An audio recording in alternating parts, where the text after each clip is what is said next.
दोस्तों वो कहावत तो आपने सुनी होगी कि हर आदमी की सक्सेस के पीछे एक औरत का हाथ होता है। बिल्कुल सही बात है, लेकिन हर आदमी की अनसक्सेस के पीछे भी एक औरत का ही हाथ होता है। और ये बात तो कोई भी बता सकता है कि हमारे देश में अनसक्सेसफुल लोगों की तादाद सक्सेसफुल लोगों से कहीं ज्यादा है। हमेशा ऐसा क्यों होता है कि एक ब्रिलियंट सिंगल लड़का जो अपनी लाइफ में सब कुछ एक्सीलेंट कर रहा होता है, अच्छी जॉब होती है, अच्छी पढ़ाई करता है, अच्छे पैसे कमा रहा होता है और उसका जो लाइफ में ग्रोथ का ग्राफ है वो ऊपर की साइड जा रहा होता है, लेकिन जैसे ही उसकी लाइफ में एक लड़की की एंट्री होती है, चाहे वो उसकी गर्लफ्रेंड हो या फिर उसकी बीवी हो, उसके आते से ही ऐसे क्या चेंजेस हो जाते हैं, ऐसी क्या प्रॉब्लम्स आ जाती हैं कि उसका ग्राफ वहीं रुक सा जाता है और वो फिर उसी एक ही ढर्रे पर पूरी जिंदगी चलता रहता है। कितनी भी कोशिश कर ले वो उससे आगे नहीं बढ़ पाता है और हो सकता है कभी कभी वो ग्राफ नीचे भी चला जाता है। दोस्तों आज की वीडियो में हम बात करने वाले हैं कि क्यों लड़के और हस्बैंड अपनी लाइफ में ढेर सारी वेल्थ क्रिएट नहीं कर पाते हैं। तो चलिए वीडियो को शुरू करते हैं क्योंकि जानकारी जरूरी है। अब आपका ये सवाल होगा कि प्रॉब्लम क्या है? तो प्रॉब्लम ये है कि वो लड़की है और उसकी सबसे बड़ी प्रॉब्लम ये है कि आपकी लाइफ में कोई प्रॉब्लम नहीं है। मैं बचपन से एक बात सुनता आ रहा हूँ कि लड़कियों का दिमाग घुटने में होता है, लेकिन मुझे नहीं लगता। उनका दिमाग बिल्कुल सही जगह पर होता है। उनको पता होता है कि लाइफ में क्या करना है। एक्चुअली जब लड़कियों को लगता है कि उन्हें एक ड्राइवर, एक एटीएम और एक पर्सनल असिस्टेंट जो कि उनकी हर बात को बिना शर्त मानता रहे, तो वो ढूंढती हैं एक पार्टनर। और पार्टनर भी ऐसा वैसा नहीं, उसकी भी रिक्वायरमेंट है। उसकी अच्छी नौकरी होनी चाहिए या फिर अच्छा बिजनेस होना चाहिए और सबसे मोस्ट इंपॉर्टेंट बात यह है कि उसकी ढेर सारी इनकम होनी चाहिए। और ऐसा नहीं कि ऐसा लड़का मिलने के बाद इनको संतुष्टि मिल जाए। असली प्रॉब्लम तो अब शुरू होती है। सबसे पहली प्रॉब्लम शुरू होती है आपके दोस्तों से। जैसे ही उसे दिखता है कि आप अपने दोस्तों के साथ खुश रहते हो, वो आपको आपके दोस्तों से दूर कर देती है। जिन दोस्तों के साथ आप पिछले 15 साल से उठ बैठ रहे हो, उन दोस्तों के साथ आपका मिलना जुलना बंद हो जाता है। जबकि आप सिर्फ हफ्ते में एक दिन अपने दोस्तों से मिलते हो, बाकी के 6 दिन उसी के पास रहते हो। लेकिन इसमें भी संतुष्टि नहीं है। वो खुद हर वीकेंड में 2-2 दिन तक लगातार अपने दोस्तों के साथ पार्टी करती है, घूमने जाती है।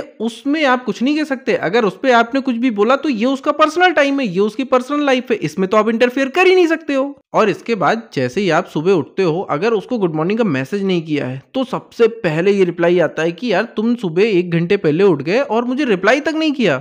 यार भाई, आदमी सुबह उठता है, उसको फ्रेश होना रहता है, खुद को पहले जगाता है, कुछ दिन के बारे में सोचता है कि आज मुझे दिन में क्या करना है, प्लान्स बनाता है। उसके बाद सबसे पहला काम रिप्लाई करना ही नहीं होता है। मान लो बाई चांस किसी दिन भूल गया या नहीं कर पाया रिप्लाई, तो उसके लिए लड़ने की जरूरत नहीं है। लेकिन नहीं, ये इस एक बात के लिए अगले 1 हफ्ते तक लड़ाई चलेगी। लड़के को पता भी नहीं होता यार कि ऐसा कौन सा गुनाह कर दिया है रिप्लाई ना करके मैंने। हो सकता है कि नींद खुलते ही उसके पास प्रेशर ज्यादा बन गया हो, वो दौड़ के बाथरूम में चला गया हो, वहां से निकलते से ही उसके पास भूख लग गई हो, वो कुछ खाने लगा हो। जरूरी नहीं है यार कि तुम्हें रिप्लाई नहीं किया तो वो कुछ और ही कर रहा है। इसके बाद जब आप तैयार होकर घर से ऑफिस के लिए निकलते हो, आप घर से 1 किलोमीटर भी नहीं पहुंचे हो तो फोन आ जाएगा, बेबी कहाँ पहुंचे हो? ठीक है, आपने बता दिया कि मैं यहाँ पहुंचा हूँ, ठीक है, फोन रख दिया।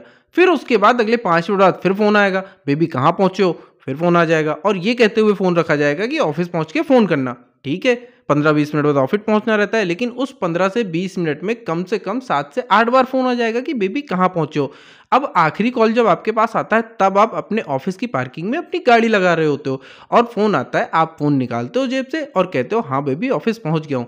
अब असल लड़ाई यहाँ शुरू हो जाती है कि तुमने तो बोला था ऑफिस पहुंच के फोन करोगे। अरे मेरी माँ, अभी ऑफिस पहुंच के बाइक ही लगा रहा हूँ। जनरली क्या होता है कि आदमी पार्किंग में पहुंचने के बाद यही बोलता है कि मैं ऑफिस पहुंच गया हूँ, लेकिन नहीं, इसमें भी उनको संतुष्टि नहीं है। उनको लगता है कि उन्होंने पहले फोन कैसे कर दिया, आपने पहले फोन क्यों नहीं किया? तो यार मुझे एक बात ये समझ नहीं आई आज तक कि जब आदमी घर से निकला है उसके बाद 20 मिनट में 6 बार बात हो चुकी है, फिर ऑफिस पहुंचा है, उसके बाद भी फोन आ गया है। अगर ठीक है तुमने ही पहले फोन कर लिया, उसने उठा के बता दिया कि मैं ऑफिस पहुंच गया हूं, तो इसमें 1 हफ्ता तक इस बात पे बहस करने की क्या ही जरूरत है? इतने कॉल आने के बाद भी आप इरिटेट नहीं होते हो, आप उसको सारे जवाब देते रहते हो सुबह से। क्यों? क्योंकि आपको लगता है कि यार हो सकता है कोई इमरजेंसी ना हो और आप हर बार कॉल रिसीव कर लेते हो। और इसके बाद आपके ऊपर एलिगेशंस लगना शुरू हो जाएंगी कि हाँ ठीक है, मुझे क्यों कॉल करोगे, वहां कोई और मिल गई होगी, उससे बात करने लगे होगे, वहां तो तुम्हारे ऑफिस में ऐसी लड़कियां हैं, वैसी लड़कियां हैं, उन्हीं के लिए तो तुम ऑफिस जाते हो। अरे मेरी माँ, कमाने जाते हैं, नौकरी है, नौकरी करने जाते हैं, और हमारे 25 स्टाफ में से सिर्फ 2 लड़कियां हैं। और ऐसा नहीं कि पहुंचते से ही लड़कियां मेरे लिए पल के बिछाए बैठी रहती हैं। लड़कियों को मुझे समझ नहीं आता ऐसा क्यों लगता है कि उनका जो पार्टनर है वो घर से निकलता है तो सिर्फ इसीलिए निकलता है कि वो कोई गर्लफ्रेंड बना सके या फिर कोई दूसरी लड़की के साथ घूमने जा सके या कहीं अफेयर चला सके। ये मेंटेलिटी ये लोग कहाँ से लाते हैं मुझे आज तक समझ नहीं आया। इनको ऐसा लगता है कि आपने गलती से जिसको देख लिया बस आप उसके साथ चक्कर चलाना चाहते हो, ये आपका हर किसी से चक्कर चला देंगी। आप अगर कॉलेज में हो तो आपने जिस लड़की से हंस के बात कर ली आपके साथ उसका चक्कर है। आप अगर दुकान पे जा रहे हो उस दुकान पे कोई लड़की है आपने उससे थोड़ी सी बात कर ली या दुकान वाली लड़की जिसकी दुकान ही है वो लड़की ही बैठती है तो ये आपको बोलेंगे कि आप उसी दुकान से सामान इसलिए लाते हो क्योंकि वहां लड़की बैठती है, आपसे उसका चक्कर है। अरे मेरी माँ, सबसे नजदीकी दुकान वही है, कॉलोनी में एक ही दुकान है, अब क्या 5 किलोमीटर दूर जाके सामान लेके आए हम। और इससे भी इनका दिल नहीं भरता भाई। अगर इनका बस चले ना तो आपकी आंखों पर घोड़े वाली पट्टी लगा दे कि आपको सिर्फ सीधा सीधा दिखता रहे और सामने से अगर कोई लड़की निकल भी जाए ना तब भी आपके ऊपर एलिगेशन लगना है कि तुम्हारे सामने से लड़की निकल के क्यों गई। अरे मेरी माँ, मुझे क्यों पता वो इधर से क्यों निकल के गई। अब जनरल सी बात है यार, अगर आप मार्केट में जा रहे हो सामने से कोई जा रहा है तो नज़र तो आपकी सामने ही है, कहीं ना कहीं तो नज़र पड़ेगी। और किसी को देखने का मतलब ये नहीं होता कि आपको उससे चक्कर चलाना है भाई। जनरली ये आदमी लोगों को देखता है, पहचानता है और पहचान के है तो उनसे बात भी करता है। और हर किसी से बात करने का मतलब ये नहीं होता कि उसके साथ किसी को कुछ करना है या फिर उसके साथ चक्कर चलाना है। लेकिन ये बहस हमेशा चलती है, रोज चलती है। आप उसके साथ रह रहे हो, उसके साथ घूमने जाते हो, उसके साथ रहते हो, उसके साथ खाना खाते हो, सारी चीज़ें उसकी करते हो, लेकिन उसके बाद भी उसके दिमाग में इस बात को लड़ने के लिए पता नहीं कहाँ से थॉट्स आते हैं कि आप दूसरी लड़कियों को पसंद करते हो, मुझसे बात नहीं करते, मुझसे ये नहीं करते, आप तो ऑफिस चले जाते हो, मेरे लिए टाइम नहीं है। भाई अगर आप ऑफिस नहीं जाओगे, पैसे नहीं कमाओगे ना, तब भी वो आपको लानत ही देगी, लेकिन जब जा रहे हो तब भी उसको प्रॉब्लम है। मुझे समझ नहीं आता संतुष्टि किस चीज़ से मिलेगी। और जब आप इन सब बातों पे अपनी सफाई देने की कोशिश भी करते हो तो सबसे बड़ा एलिगेशन लगना चालू हो जाता है कि अच्छा अब तुम उन लोगों के लिए मुझसे लड़ रहे हो, यानी कि तुम उन्हें चाहते हो, मुझे नहीं। और एक चीज आपने हमेशा देखी होगी कि आज की बात पर आज तो बहस होगी नहीं, आज की बात पर बहस होगी 3 महीने बाद। साला यहाँ याद भी नहीं होता कि 3 महीने पहले हुआ क्या था, लेकिन ये एक एक पॉइंट को याद करके रखेंगी कि इसको आज नहीं, इसको 3 महीने बाद बात करनी है, जब तक ये बातों को भूल ही जाए ताकि हमसे बहस ना कर पाए। और गलती से अगर आपको कोई बात याद रह गई और आपने उस पर क्लेरिफिकेशन दे दिया, आप सही हो, तो फिर ये इसमें आपको पूरे घर वालों के साथ लपेट लेगी कि आपके घर वाले ऐसे हैं, आपके ये ऐसे हैं, आपके वो ऐसे हैं, दुनिया भर की चीज़ें जिस पे आप कुछ कर ही नहीं सकते हो। शादी के बाद तो इतने सारे नखरे होते हैं कि भाई मैं बता नहीं सकता हूँ। ज़्यादातर लोग, मैं मोस्ट ऑफ पीपल की बात कर रहा हूँ, मैं 100% की बात नहीं कर रहा हूँ, लेकिन जहाँ तक मुझे लगता है 80% लोग इस चीज़ से रिलेट कर पाएंगे कि अगर शादी के बाद आपके संबंध आपके घर वालों से बहुत अच्छे हैं, आपके माँ बाप से, आपके भाई बहन से, आपके रिश्तेदारों से, तो ये उसकी सबसे बड़ी प्रॉब्लम हो जाती है। उसे लगता है कि आप सिर्फ उन लोगों से प्यार करते हो और उससे बिल्कुल प्यार ही नहीं करते हो। भाई ऐसा नहीं होता है, वो भी घर वाले हैं और तुम भी घर वाली हो, वो सबसे उतना ही प्यार करता है बराबर, इसमें कोई भी भेदभाव नहीं होता है। लेकिन जब आप रोज उसको पिंच करते रहते हो, पिंच करते रहते हो, तो वो इरिटेट हो जाता है, बंदा फ्रस्ट्रेट हो जाता है। इसके बाद एक और बहुत बड़ी परेशानी है, घर में 5 अलमारियां हैं, 5 अलमारियों में आपके कपड़े रखने की सिर्फ 2x2 की जगह मिलती है, बाकी 5 अलमारियों में इनके कपड़े भरे रहते हैं। उसके बाद भी इनको लगता है कि इनको तो आप कपड़े ही लेकर नहीं आते, इनके पास तो कुछ है ही नहीं पहनने को।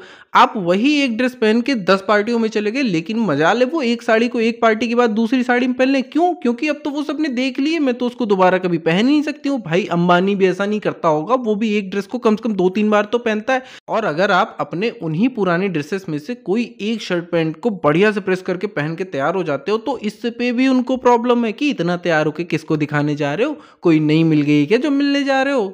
यार आदमी खुद के लिए भी तैयार होता है, खुद को भी अच्छा लगना होता है, आईने में खुद की शक्ल भी खुद से देखनी होती है, दूसरों को दिखाने के लिए सारी चीजें नहीं करनी होती है। और फिर एक लड़के के एक जो हस्बैंड होता है उसको सिर्फ एक ही चीज नहीं है, वो इसीलिए पैदा नहीं हुआ कि वो सिर्फ पैदा होकर गर्लफ्रेंड्स बना सके, ढेर सारे अफेयर्स कर सके। उसकी लाइफ में ढेर सारे काम है, उसको नौकरी भी करनी है, 12 घंटे ऑफिस में घिस घिस के काम करना है, तब जाके महीने में सैलरी मिलती है। या बिजनेस भी कर रहा है तो बिजनेस में भी उसको मेहनत करनी पड़ती है, तब जाके उसको पैसे मिलते हैं। अगर वो इन सब चीजों को ना करे ना, सिर्फ अफेयर ही करता फिरे, तो उसको घर और खेत अपना गहने बेच के सारी चीजें करनी पड़ेंगी, क्योंकि उसमें लगता है खर्चा। इसके बाद उसके पास घर की जिम्मेदारियां होती हैं, घर के काम भी करने होते हैं, बीवी है, बच्चे हैं, माँ बाप हैं, भाई बहन हैं, उनके साथ भी रिश्तेदार हैं, वहाँ भी जाना होता है, बहुत सारी जिम्मेदारियां होती हैं उसके पास करने के लिए। और अगर उसने कार लोन ले लिया है, घर लोन ले लिया है, ये बनाया है, तो उसके दिमाग में ये सब चीज़ें भी होती हैं, सिर्फ एक ही चीज़ नहीं होती। लेकिन इन्हें क्या लगता है कि आपके दिमाग में सिर्फ एक ही चीज़ चलती है और इसके बारे में आपको वो इतना पिन करेंगी, इतना पिन करेंगी कि आप कुछ और सोच ही नहीं पाओगे। और ये सबसे बड़ी प्रॉब्लम है कि लड़कों और आदमियों की, हस्बैंड्स की, जो ग्रोथ नहीं कर पाते हैं। सोचिए सुबह शाम बस यही सुनने को मिलता है। शाम को जब आप घर आते हो तो आपसे ये नहीं पूछेंगे कि दिन कैसा गया, उनको इस बात से फर्क होगा कि तुमने मेरे मैसेज का, मैंने 1 बजे मैसेज किया था, तुम्हारा 1:30 बजे रिप्लाई आया, आधे घंटे तक तुम क्या कर रहे थे। भाई ऑफिस में है बंदा, ऑफिस में काम कर रहा था, हो सकता है बॉस आके तुम्हें गालियां सुना रहा हो उस टाइम पे, लेकिन नहीं, इनको उससे कोई मतलब नहीं है। ठीक है, तुम एक बार रिप्लाई कर ही देते तो वो क्या ही कर लेता।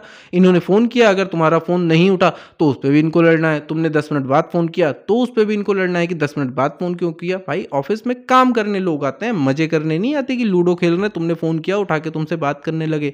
इनको दुनिया में हर चीज चाहिए होती है। इनको अच्छी गाड़ी चाहिए, अच्छा घर चाहिए, ढेर सारे पैसे चाहिए और साल में 3-4 वेकेशन चाहिए, फॉरेन ट्रिप चाहिए, लेकिन उसके लिए आपका सपोर्ट नहीं करेंगी। ये दिन भर आपके दिमाग को पिंच करके रखेंगी कि आपका दिमाग कहीं और लग ही नहीं पाए। भाई जाहिर सी बात है, अगर ये सब चीजें करनी है तो उसको ज्यादा अर्निंग करनी पड़ेगी, और ज्यादा अर्निंग करने के लिए उसको दिमाग को सही जगह लगाना पड़ेगा। और सही जगह तभी लगेगा जब उसका दिमाग शांत रहेगा। अगर आप उसमें कचड़ा नहीं भरते रहोगे, जब उससे आप दिन भर यही डिस्कशन करते रहोगे, तो वो दूसरी चीजें सोचेगा कैसे, तो तुम्हें फॉरेन ट्रिप पर कैसे ले जाएगा। उसके लिए आप सपोर्ट करो, और वो जो कर रहा है उसमें उसकी हेल्प करो, ना कि उसे पीछे से पकड़ के खींचते रहो।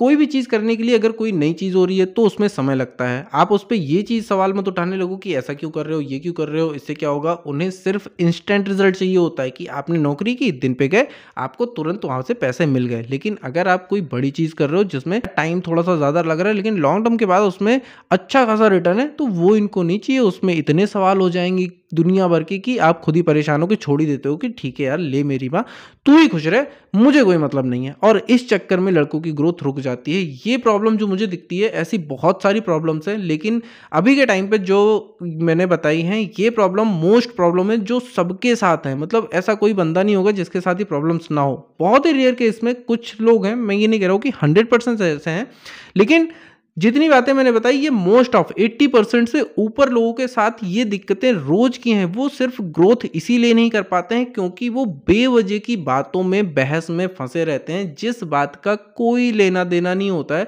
जिस बात का कोई सेंस नहीं होता है, उस बात में जबरदस्ती फंसे होते हैं, और जिसकी वजह से ढेर सारी प्रॉब्लम्स भी होती हैं। और इसके अलावा भाई ये क्राइम पेट्रोल ने तो और ऐसी करा रखी है। क्राइम पेट्रोल वाले ऐसी ऐसी चीज़ें दिखा देते हैं ना कि उसको देखने के बाद इन लड़कियों के दिमाग में अलग ही सीन चलने लगता है। क्राइम पेट्रोल वालों ने एक्चुअली बनाया इसलिए सीरीज था कि लोग इसको देख के अवेयर हो सके, लेकिन नहीं, इसको देख के इनको अवेयर नहीं होना होता है। उसमें जो केसेस होते हैं वो सारे के सारे आप उनको अपने पार्टनर में नजर आने लगते हैं कि यार तुम तो ऐसे ही हो, तुम तो जिससे देखते हो। सबसे पहली बात, ये क्राइम पेट्रोल वाले सिर्फ चक्कर वाले ही एपिसोड बनाते हैं भाई, जिसमें देखते हैं ना इसमें किसी न किसी का अफेयर ही चल रहा होता है, और इनको लगता है कि ये सारे लक्षण जो हैं इनके पार्टनर में है, और फिर उसके बाद ये लग जाती है पार्टनर के पीछे 24 घंटे उसको पिन करना। और उसके बाद ये भी कहेंगे तुमने लाइफ में किया ही क्या है, तुमने तो मेरे लिए ये भी नहीं किया, तुमने मुझे गहने भी नहीं दिलाए, तुम मुझे ट्रिप पर भी लेके नहीं गए, दुनिया भर की चीजें। तो यार थोड़ा सा ये बात सोचो कि जब आप पूरे टाइम यही सब बातें करोगे तो उसके दिमाग में सिर्फ यही सब चलेगा, वो कुछ और चीजें नहीं सोच पाएगा। और जिंदगी में ग्रोथ करने के लिए ना दिमाग का फ्री होना बहुत जरूरी है। इसके अंदर जैसे थॉट चलेंगे ना, लाइफ वैसी ही बनती चली जाएगी। लॉ ऑफ अट्रैक्शन के बारे में आपने सुना होगा कि जैसे थॉट्स हमारे दिमाग में चलते हैं, हमारी लाइफ वैसे ही बनती चली जाती है। और जब आप डेली दिन के 5-6 घंटे जितने टाइम आप फ्री रहते हो यही सब बकवास करोगे तो जिंदगी वैसे ही बनती चली जाएगी। इसलिए जिंदगी में अच्छी बातों को करें, अच्छी चीज़ों को अट्रैक्ट करें, जो आपको चाहिए उस चीज़ को अट्रैक्ट करें, ना कि इस चीज़ को जो आप जीवन में नहीं चाहते हैं। क्योंकि जब आप खुश रहते हैं, हेल्दी रहते हैं, तो आपके पास ढेर सारे गोल्स होते हैं, ढेर सारे एम होते हैं जिन्हें आपको पूरा करना होता है, और आप उनके लिए पूरे प्रॉपर प्लान्स बनाते हैं। लेकिन जब आप इरिटेटेड रहते हैं, जब आप गुस्से में होते हैं, जब आप बहस कर रहे होते हैं, जब आप दुखी होते हैं, तो आपके पास सिर्फ एक ही गोल होता है कि कैसे करके ये चीज़ों से मैं निकल जाऊं, और कोई थॉट आपके दिमाग में नहीं आता है। तो सोचिए आप कितने बड़े ट्रैप में फंस चुके हैं। ये एक तरह का ट्रैप है, इस पर बहुत गहन अध्ययन करने की ज़रूरत है। और इसी वजह से ज़्यादातर लड़के और हस्बैंड ग्रो नहीं कर पाते हैं, ढेर सारी आमदनी नहीं कर पाते हैं, क्योंकि वो सिर्फ रोज़ इसी झंझट में पड़े रहते हैं। और इसका नतीजा ये होता है कि वो जाते हैं या तो नशा करने लगते हैं, या फिर जुआ खेलने लगते हैं, या फिर उनका दिमाग अगर काम नहीं करता तो वो कुछ बड़ी चीज़ें ऐसी कर लेते हैं जिससे कि पूरा परिवार परेशान हो जाता है। तो ऐसी चीज़ों को अवॉइड करें और उन्हें सपोर्ट करें। उन्हें सपोर्ट की ज़रूरत है। मैं ये नहीं कह रहा हूँ कि हाँ सारे लोग ही सही होते हैं, कुछ लोग होते ही ऐसे करने वाले, तो मैं उन लोगों की बात नहीं कर रहा हूँ। मैं उन लोगों की बात कर रहा हूँ जो ऐसे नहीं है और जो गलत चीज़ें करते हैं, उनका प्रपोर्शन जो है वो बहुत कम है। उनका मैं बिल्कुल भी सपोर्ट नहीं कर रहा हूँ। अगर वो ऐसा करते हैं तो वो बिल्कुल गलत करते हैं और उनके लिए कानून है, कानूनन उनको सज़ा बिल्कुल मिलनी चाहिए। मेरे कहने का मतलब सिर्फ इतना है कि आपको ग्रो करने के लिए आपका माइंड एकदम शांत होना चाहिए, क्योंकि जब आपका माइंड शांत होगा तब आप अच्छी चीज़ें सोचेंगे और अच्छी चीज़ों को करेंगे। और जब आप अच्छी चीज़ें करेंगे तो अच्छे पैसे कमाएंगे और दुनिया घूमेंगे, या जितनी भी चीज़ें आपको चाहिए ज़िंदगी में उसके बारे में सोच पाएंगे। लेकिन जब आप लड़ते झगड़ते रहेंगे तो आप सिर्फ उसी ट्रैप में फंसे रह जाएंगे, एक कुएं के मेढक बन के रह जाएंगे और आप कभी उससे बाहर निकल ही नहीं पाएंगे। फिर पूरी ज़िंदगी ये सोचेंगे कि यार हमारी ज़िंदगी में ऐसी क्या प्रॉब्लम थी, और आपको कोई प्रॉब्लम नहीं मिलेगी, क्योंकि प्रॉब्लम तो कोई है ही नहीं, ये प्रॉब्लम तो इमेजिनरी है। तो कुछ भी अपनी ज़िंदगी में करिए, इसको सॉल्व करिए। दोस्तों ये वीडियो आपको कैसी लगी कमेंट बॉक्स में ज़रूर बताएं। फिर मिलते हैं एक नए वीडियो में एक नई जानकारी के साथ। तब तक के लिए जय हिंद, जय भारत।